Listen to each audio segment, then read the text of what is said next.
Let's hear what you got for me on the next one, brother. Okay. You were obviously not a strongman at one point, and then you tried it out. I'm sure you were not sure how you enjoyed that or not your first couple times, but then eventually, let's just fast forward a little bit more. You became an amateur. Um, you went you went through that part of your career. Eventually, you became more than an amateur, but not yet a competing pro. I think there was like probably a middle point in there, and then you became recognized as a pro and respected as a pro and seen as a pro, definitely amongst your peers. That period that you go from amateur, here's what I see from what I see. I see a lot of common things with amateurs and pros. I see like a lot of the social media aspect for one. The social media aspect is very different from amateur athletes to professional athletes.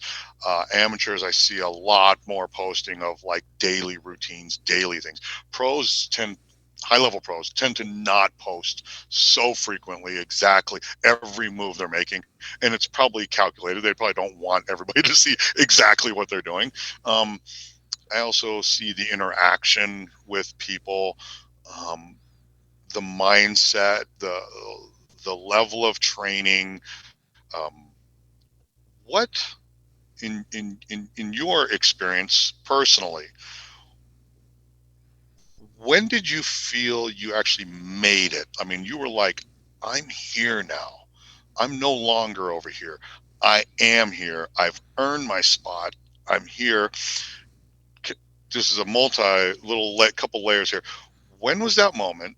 And then after that, what changed about your daily routines, your social media posts, your interaction with people?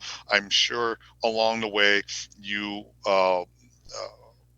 hung out and hung around a lot more amateurs because you were amateur, and now you're over here and your time is more limited, especially now with a child and your family. Your time's a lot more limited. You probably don't have as much time to spend with those people anymore. Um, is Are you seen as like, wow, you kind of abandoned your roots, or um, what kind of happens along the way on that journey? If you can help describe it to people that are maybe on that path, maybe it's an insight into what they can kind of expect, what might happen from when you're over here and you're in garages and everything's fun, and and then now it's serious. It's a business. It's your livelihood. Um, at the amateur level, you finish a contest and you get your $150 and your gift certificate to some clothing. Now, uh, using the Shaw, you were there for 3.5, 4 hours after the event, talking with fans, interacting with fans, signing autographs. There's a big difference. Can you describe to me that difference and how you navigated that? Absolutely. And the phenomenon with the social media aspect between the amateurs and the pros is, as an amateur, especially an amateur who's got that self belief and knowing that they have what it takes to eventually climb the ladder and get to those top level contests, get to the pro level. There is that yearning for wanting to be noticed. Like, I know I'm capable of these great things. I want other people to know it too. I want to get the contest invites. I want the opportunities. I want the sponsorships. I want the assistance with travel. I want to make my dreams more easily become reality, and that involves with getting more eyes on you. That's just the reality of it. So you do see a lot of those frequent training posts. You're like, oh well, I've hit a PR on this day. Let's see if Deadlift Till I'm Dead can share this, or like, let's see if I get noticed for doing this sort of thing, and maybe a sponsorship will come from me posting with this product or something like that. So there's that to understand with the amateurs, because this sport, like, your ability to climb at a certain point does rely on getting invited to high level contests. That's usually once you've crossed the pro threshold. So there's that, but it's an expensive sport. The travel, especially here in the United States, there's great distances involved, and not just the immediate gasoline or plane ticket. You've got the food. Like, this is, especially as a heavyweight athlete, like, I eat a lot. The heavyweight amateurs have to be able to pay their food bill too. So what I'm getting at is there is that need to be noticed for the sake of facilitating the dream. That being said, when you've worked hard enough, you do get that exposure. You wind up getting to that exact place that you aimed for, that higher level, the elite circle. And I think the point when I finally felt like I made it, and that's a very weird thing to say as it is, because in a lot of ways I'm still in the process of making it. But I know what you're getting at, and I do have a moment to share. It wasn't when I became pro. I had multiple people tell me the day that I won my pro card, like, congratulations, you're the strongest amateur today, but tomorrow you're the weakest pro. And that's a phrase that I've had literal problems with, but I understand the sentiment. And I don't feel like I fully made it, not even when I got invited to my first World's Strongest Man, which happened to be my pro debut. Not even when I had, done or even gotten invited to World's Strongest Man as an alternate the next year. Like, I'm getting invited to this contest, the top contest in the world, and I still don't feel like I made it. One, because my first debut at World's Strongest Man got cut short with a heart complication, which thankfully is behind me, and locked that away in history. But I only got to do 2 events out of that contest. There's no way I could feel any sort of glory or satisfaction from that.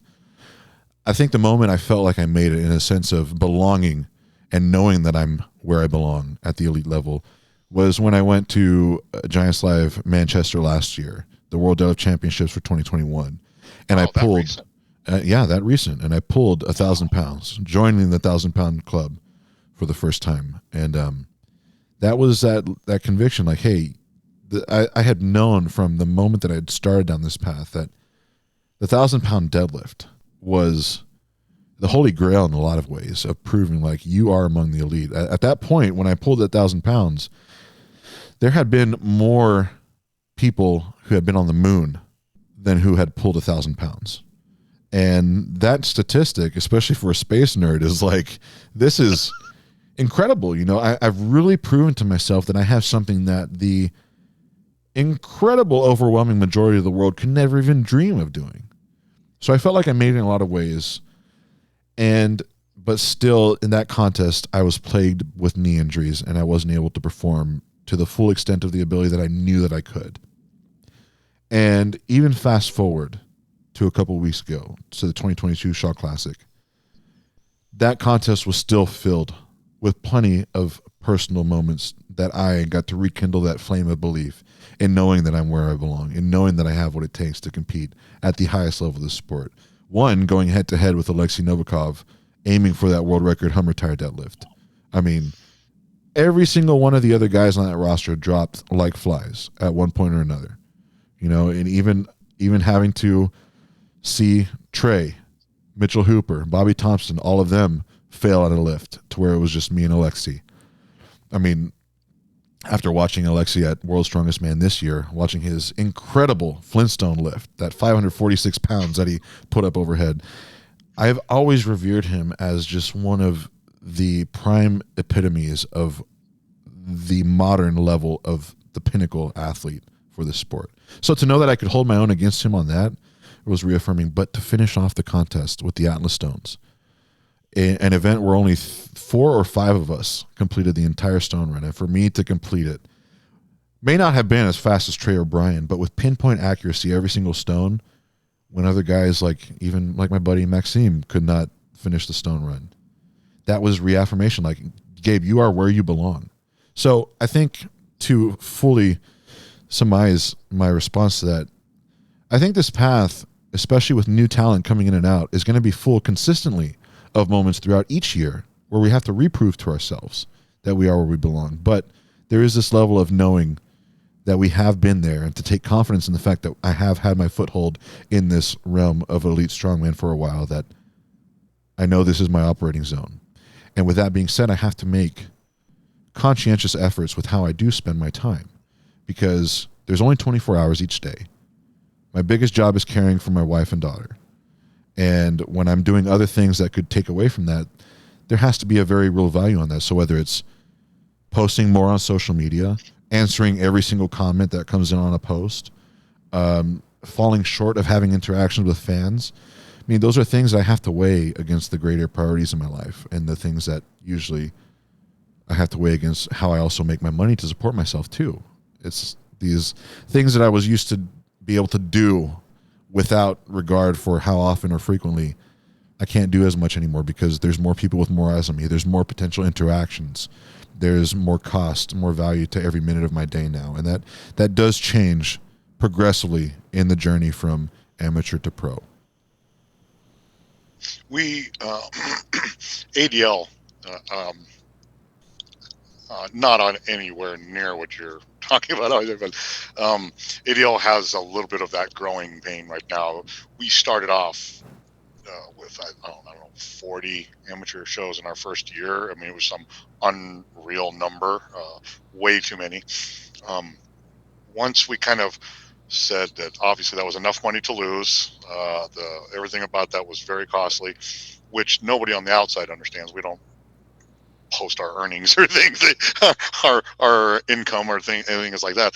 But if people did, I think they would probably have a little bit more empathy of why we are not doing as many um, amateur level shows as we used to.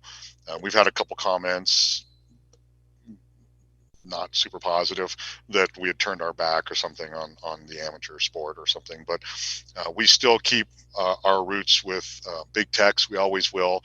We will always keep connected to the amateur level. But for our company, just like you said, every minute becomes more valuable the more you're into something. I too have to spend time with my wife and our daughter and our home and our lives, and we have to make choices too. And the choice is, yes, there are 3 amateur shows in our area on, say, this weekend, but why is ADL at home that weekend when they could be doing the show for us or something? When we're trying to figure out where we can make some, we have to make money. We have to, in order to keep doing this, we have to make money. So um, I relate with you a little bit on that the time reference you made. It becomes very important. It's down to the minute almost, on your decision making process on what you're going to aim for, what you're going to do next, and it may alienate some people. It may make them feel alienated or forgotten or something, but it's of no intention on ours to do anything like that. It's because it is we now have to drive from Austin to Baltimore and back. We got to figure in all that time is factored in. That's time away, and Nancy is doing less of those drives. It's very taxing. So I take the brunt of that, and she flies in now to most of these events, like to Colorado. She flew into Colorado and flew out of Colorado. I drove to and from. Um, that's a decision she had to make for herself. She every minute is valuable, and being in that car as a passenger wasn't as valuable as for her being at home running a few of our business adventures that we have. Um, so I can relate on that time. Time is so valuable, and as you grow and as you progress, as your head becomes poking above the radar a little bit more, you are seen more, you're talked to a lot more. Um, we do spend time talking with people. We try to answer, just like you said, as many comments on social media as possible. Um, but we do get limited on our time as we grow. Um, I just wanted to see how that Yeah, was with you. it's tough to deal with those realities, especially when we've cared so much about the origins of how we came to get where we are today, and that relied so much on the support from every single individual. Where I remember the days where I had less than 1,000 followers on Instagram. Now I have over 35,000. It's just like my ability to give attention to those 1,000 versus 35,000. It's a bit different, but and it's one of the hardest things too when I have to go through like my DMs of like either my general messages or my message requests. I'm like, oh my gosh, there's people who've been waiting for me to respond to them for 2-3 weeks. I feel so bad, but that's also why, like when I was there at the Shaw Classic, we had a stadium filled with super fans. I was there and I felt the energy that they put into it, and these fans, they give so much to us, in terms of the appreciation and the the experience they're able to share with us with what they get from watching us perform and compete. The least I could do is make sure that I'm there to see and talk to every single one of them. And that's something that I've always, wanted to keep true to myself in being able to give that to the fans when I'm there in those moments for contest. And that's something I see, like Brian do the same thing too. And I think it goes a long way because we are not able to give to everyone, but we do find ways, different outlets, whether it's sticking around after a contest, hosting a podcast to where my voice can reach thousands of people at a time, YouTube channels, posts, whatever it is. We do try to find ways to kind of bridge that gap in terms of what we're able to give and how it's able to be received by more people. So it's before we get to the next question, for your viewers, I want you to know, since Nancy and I were there, last one's out, except for at that show in particular because they had to get the car stuff out. Brian Shaw and Gabe Pena stayed until the venue was empty. I mean, I think there were people sweeping, and you two were still there. And for us, as we were breaking down and we were watching, it was really magical. I don't know if that's the word, but it was really special. It was just really special to watch you two.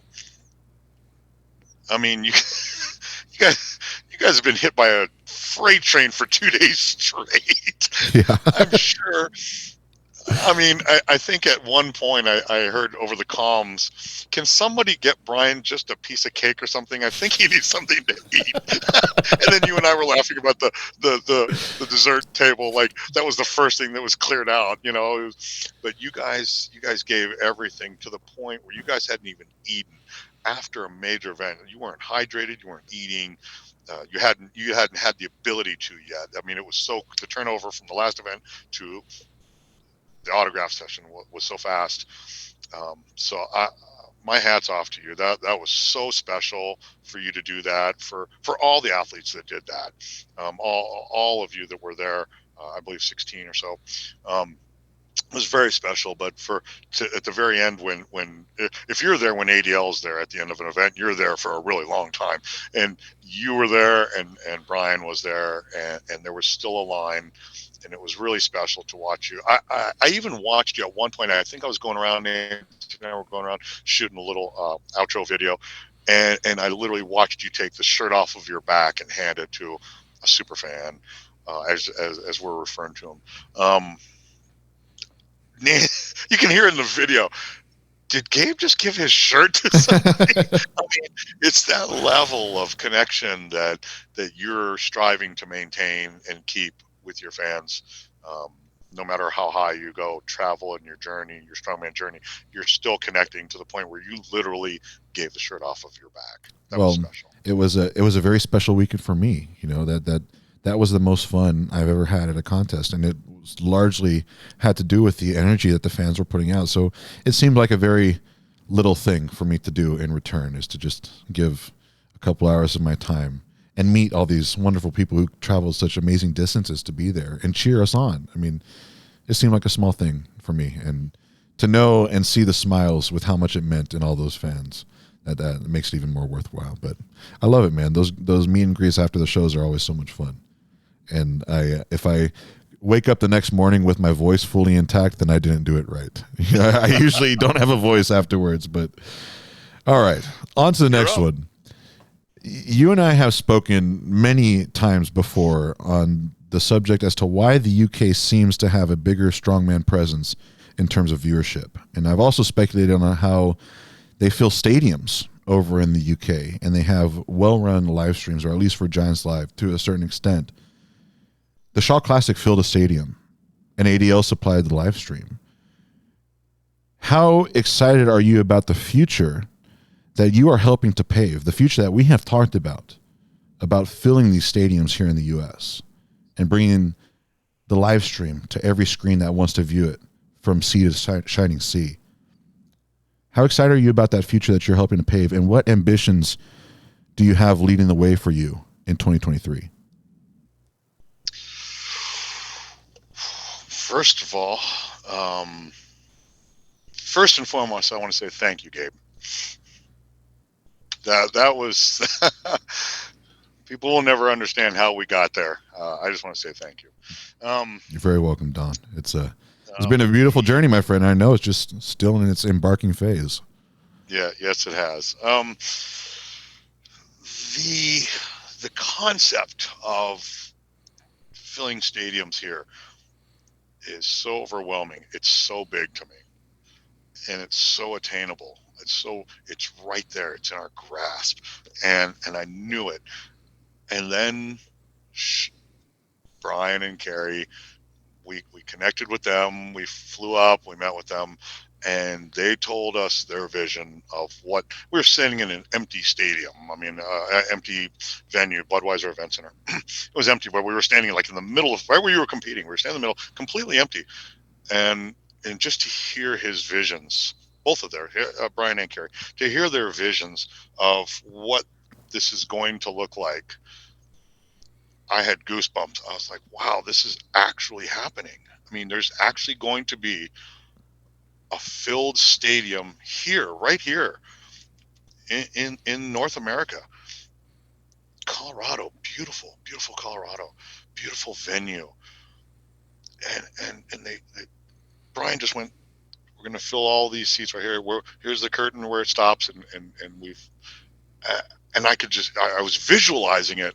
I could never have imagined the sound, but that was so overwhelming. But I was visualizing the amount of people in seats and what that would look like, and I just had goosebumps. I said, "Wow, Nancy, we're a part of this movement that's happening right now. These things that we watch on television, like in the UK, we see these stadiums that are full of people and the lights and the pageantry of it all. And God, if we could just have part of that here, and then we got to be a part of that, and it was incredible."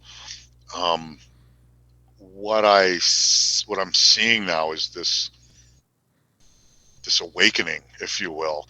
I've We've all watched World's Strongest Man. It's a respected show. We love it. Um, but the online comments tell you everything you need to know. Please live stream this. Please get this. Just please let us see. They're just begging for it. So I knew that if we when Brian and Carrie pull this off, we are going to be that every single comment in World's Strongest Man, aside from the athlete talk, and the implement the events. Then the next thing is just purely, can we just please see this live? I don't want to wait till November. I already know what's happening, what happened. I just want to see the the grit on people's face. I want to see, they want to see it happen. So the fact that we can facilitate that for something that actually did come to fruition was something we couldn't have imagined at all. If you would have said, "Hey, what's your roadmap?" I would never have said, "Hey, we're gonna be doing the largest event in North America, in front of a crowd." Um, I was so we were in the middle of getting ready. We were setting up for an MMA fight over the weekend, and our first MMA fight.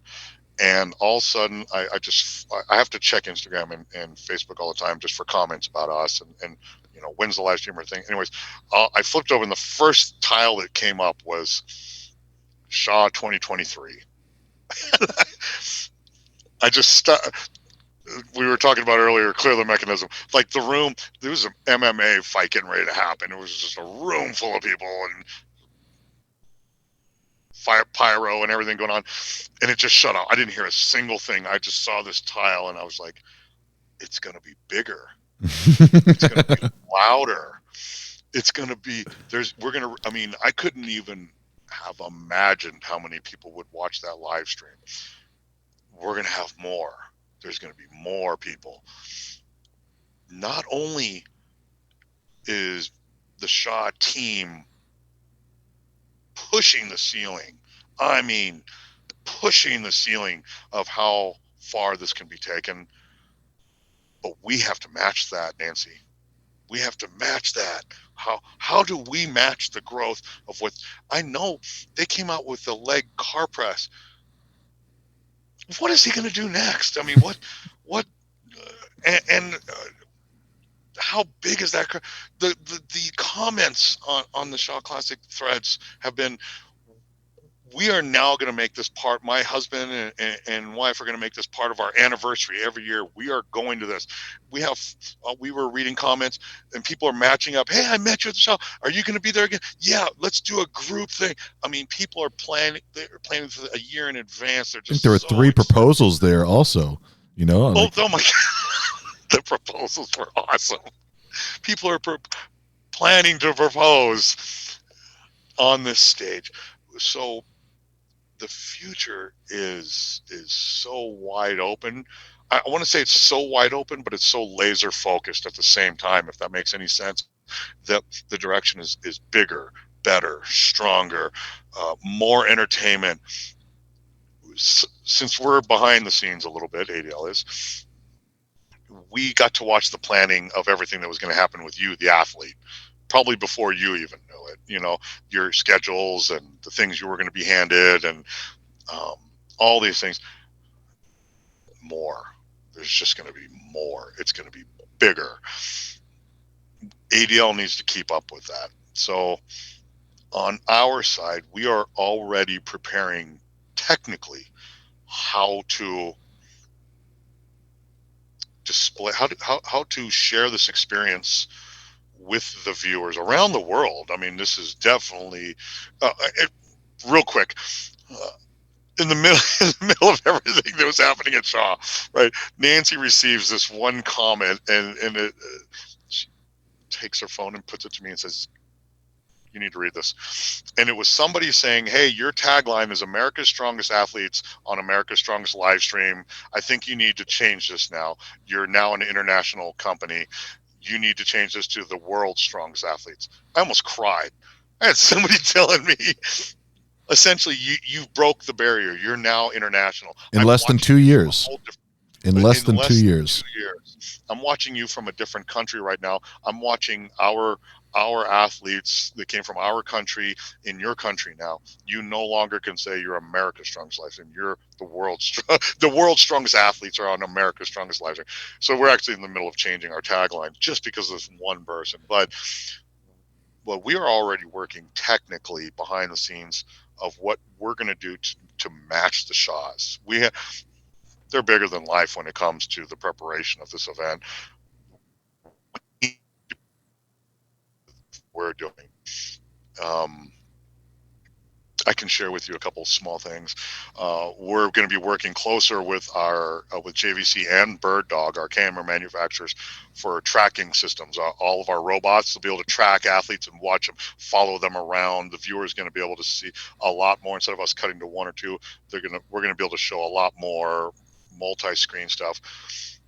Um, One of the things that we're looking at is having the ability. Okay, so we see like probably I think on that one we had 12 or 16 cameras. We had a bunch of cameras. We had cameras everywhere, in the prep area, in the front, on the sides. Um, we dictate what the viewer sees. Where we are, we send out a signal, and out of all these things, me personally as a director, I choose camera 4. I think that's the best shot of all these cameras. This is the best angle. Camera 6 is the best angle. Camera 7. Well, the viewer might have a different opinion of what they feel is the best shot. We have found a video backend that allows us, the production company, to pump all of our streams up at once, and it allows the viewer to move the camera angles and tiles around so they get to choose what camera they want to watch, but it'll have the same audio bed underneath it. So they can choose any tile they want. We haven't solidified this yet. I'm teasing something that Yeah. I hope comes to fruition. It's already happening. So it's like an Justin on Bieber, demand camera angle. absolutely. Justin Incredible. Bieber's already doing it. NASCAR is doing it. If you ever watch a NASCAR live stream, you get to actually choose. I want to watch car 23, and then you click on car 23, and then it gives you options. I want to hear the audio from in the car. I want to see the back camera. I want to see when he gets bumped from the other car. I want to see the front angle. I want to see the overview. I want to hear the pit crew talking to the driver.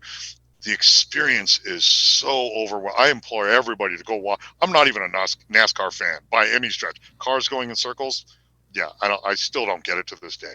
But their viewer experience is second to none. I've never seen anything like it. That's I want to be there. I Nancy and I want ADL there.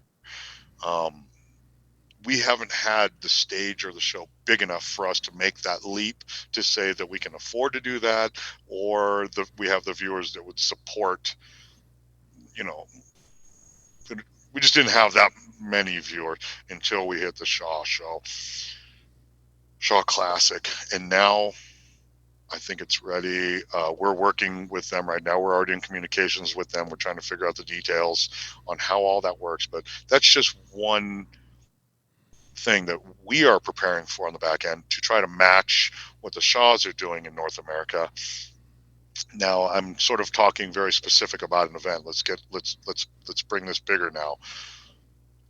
I don't see anybody right now for 2023. Let's just talk about right now the immediate future. I don't see anybody challenging that. I don't see any other show being that big at a venue like that. I'm ADL is very proud, very humbled to be a part of that and to share that with the world. Um, I hope that it takes flight a little bit more with other production companies or other promoters, if you will. I don't really know what term to call the Shaws or promoters or what have you, but I would hope that it would take flight and spread a little bit, but I don't see how it can right now. That's such a big undertaking. It's a monster undertaking, especially since we were involved with them with the planning of this. We learned so much about how large of an undertaking this really is at that high level. Um, World's Strongest Man, I hope they I know there's television involved.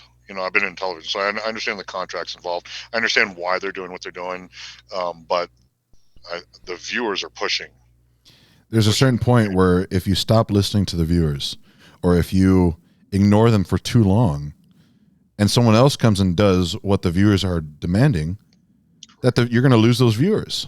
It's just simple logic. So Correct. I it's see.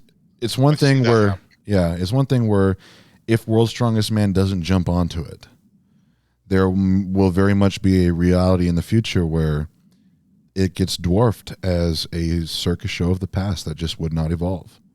And it's harsh words to say, but it's so true. We live in a day and age where we have on-demand viewing. Like the viewers want it. They want it when they want it, and they don't want to wait for it. So it's you either cater to that need or you don't get their dollars. You know. Correct. And with the Shaw Classic, they did it. They pulled it off. I mean, we got to be the backbone of that, but I want to give them the credit. They pulled it off. They pulled off the live stream at a major event. They were the first ones to set that flag in the ground and said, "We're here, and we're going to make some noise, and you're going to pay attention to us." And I love I love that beyond all reason. I love that I love it bravado, too, and I man. love And that. all of us who were there, we in a lot of ways, in the best way, we've been spoiled by how the bar has now been reset to where it should be. In terms of the experience for the athletes, for the viewers, for the fans. And I think it's going to really give an even more stark contrast between where shows were and where they need to be. And I think we're spoiled. We really are. And it was a monumental day in history in a lot of ways for the sport. I'm glad we were all And part of it. for ADL to be the backbone of that. Again, I want to give all the credit to uh, Kerry and Brian and their entire team for pulling it off. I mean, I don't want to completely minimize this, but we merely just displayed it to the world. They pulled it off. It takes a village, my friend, just like we were talking about earlier in the sport, especially for this. What an incredible production team I mean, just huge undertaking.